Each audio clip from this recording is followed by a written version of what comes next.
Right,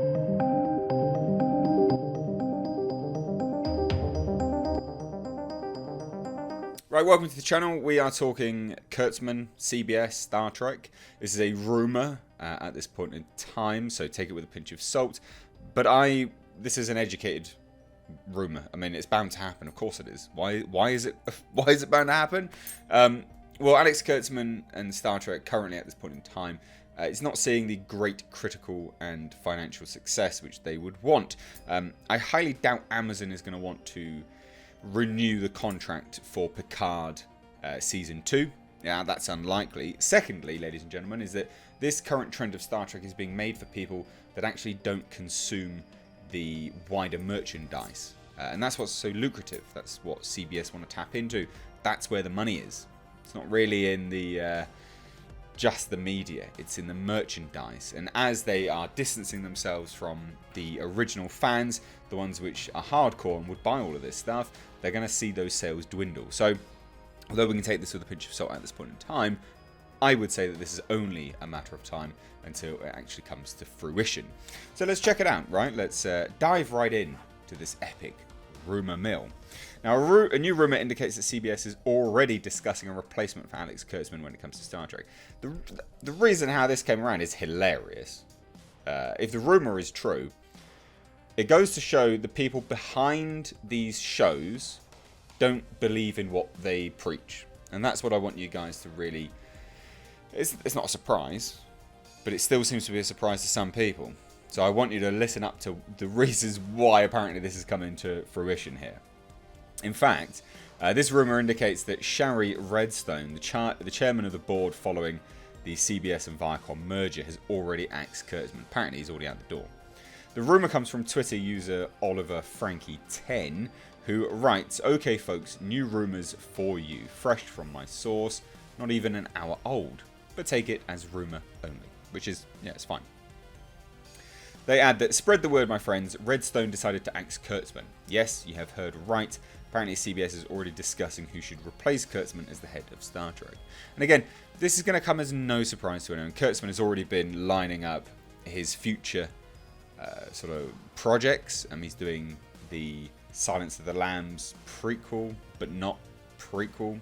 The thing that focuses on Clarice Starling, which is not going to have Hannibal in it as far as I'm aware. And that's going to be an ultimate failure anyway. And just as a side note, the reason why it's going to be an ultimate failure is because Hannibal was so good, and people don't want Clarice Starling, they want Hannibal to come back, and it's ultimately just going to be compared to that non-stop. So Kurtzman's got another bomb on his hands.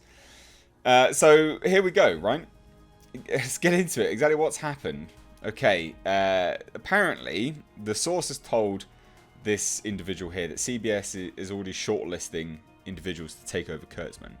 That includes Ira Stephen Bear, Ronald D. Moore, and Doug Drexler. Now, the quote specifically, as my source says, on their list are names like the ones I've just listed, somehow being involved, probably lead designer for ships, or something like that. So this is to do with Doug Drexler, because apparently one of the main complaints from Trekkies is that the ships look bad. And again, that's from like hardcore Trek fans. And yes, I know there'll be people that like them. I'm just saying one of the complaints. So names that are not connected to Band Robot or Secret Hideout. So they're looking to distance themselves from all of that current new wave Star Trek, new Trek. Which makes sense. Of course they would. They're business. They're going to look at the ratings and things like that and go, oof, let's course correct this ship, this Enterprise. Anyway, Oliver Frank 10 then warns that the rumours about Redstone canning Star Trek completely if Picard fails are unfounded, which, yeah, I mean, they're not going to can it completely, are they? So he says, "Also, don't believe the positive feedback on Picard. Like I said 2 weeks ago, it's all fake. Influencers were told that Shari Redstone will ultimately kill Star Trek if Picard fails. That's just wrong. She doesn't intend to do that." That's total nonsense. Like, not what he's saying is total nonsense. What he's saying is completely true. Like, they're not going to axe Star Trek entirely. They own it. It's a moneymaker. Of course they're going to continue it. Of course they are. It's like when we talk about the likes of Alien and Predator, for instance. Those franchises will still live on in some form or another because they're moneymakers. And ultimately, they will come back to the screen eventually, but they need to be put on ice occasionally and things like that to give the pop culture world a rest and allow people to wash the taste out of their mouth.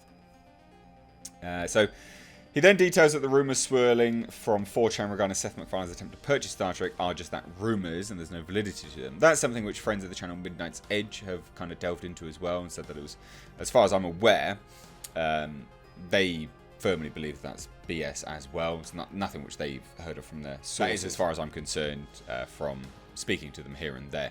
I don't think I've watched their videos on that specifically.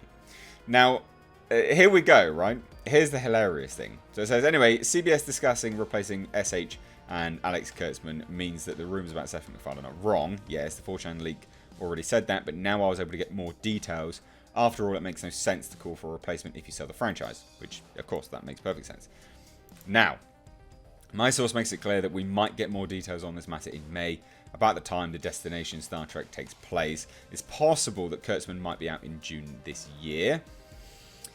I've just received an update on the situation at CBS. Here's what I got, and this is gold. Like, this is pure gold. Good news. Yesterday, Alex Kurtzman, seemingly enraged about the current situation, went straight to Shari Redstone's office and outright demanded the Section 31 show happen. Well, Mr. Kurtzman, that's awfully misogynistic of you, isn't it? It's awfully misogynistic of you, good sir, for a man that likes to tout female empowerment and things like this. This is what I mean, guys. They don't care. They're doing it for all your money. This woke-ass trend, bloody Hollywood and media. God damn. Now, the source indicated that Redstone rejected this demand. You demand something. Oh, fuck off. Arguing that it's part of his contract, he tried to convince, or shall we call it blackmailing her, to yield and allow him to start production of the series. She outright rejected. Without respect, we reject. I love it. Now, this rumour came shortly after news broke that the newly merged Viacom CBS plans to launch a brand new streaming service, which makes sense. Why would they? The CBS streaming platform's going to go. They got no money coming in from that specifically. Picard was supposed to be that. No one's interested in it. The Hollywood Reporter details that the new streaming service is expected to be unveiled on February 20th during Viacom CBS's fourth quarter earnings report. The Hollywood Reporter describes it as an expansion of CBS All Access. Yeah, but read between the lines. That it will include Comedy Central, Paramount Network, BET, MTV, and CBS News. The service is expected to offer news and sports, as well as scripted and unscripted content. The streaming service is expected to compete with Netflix, Disney Plus, Hulu, Amazon Prime, Apple TV, and the upcoming HBO Max and NBC Universal Peacock. Jesus Christ, the amount of streaming platforms that are out there now. God damn. I tell you what, being in the UK is so good that half these things don't exist. They just get sold off to like Amazon or Netflix.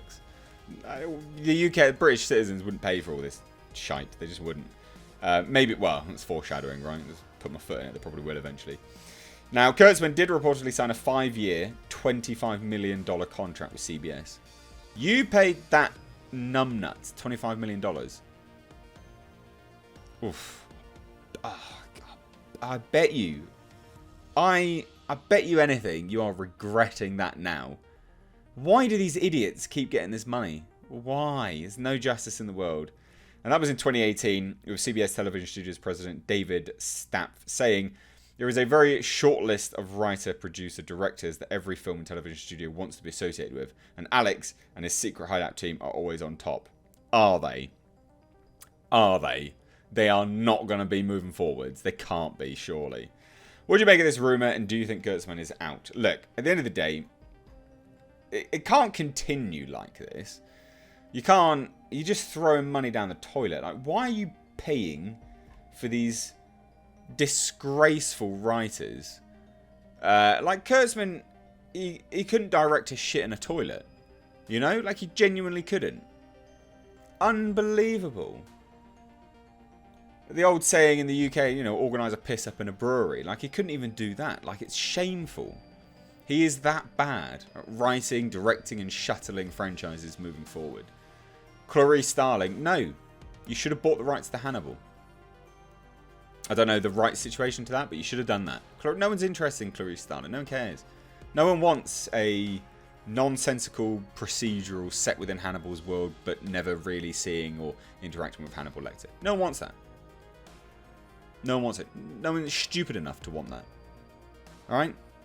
Anyway, Kurtzman out on Star Trek is only a matter of time. This is rumour at this point. What do you guys think, though? Let me know down below in the comment section. If you are new here, do hit subscribe.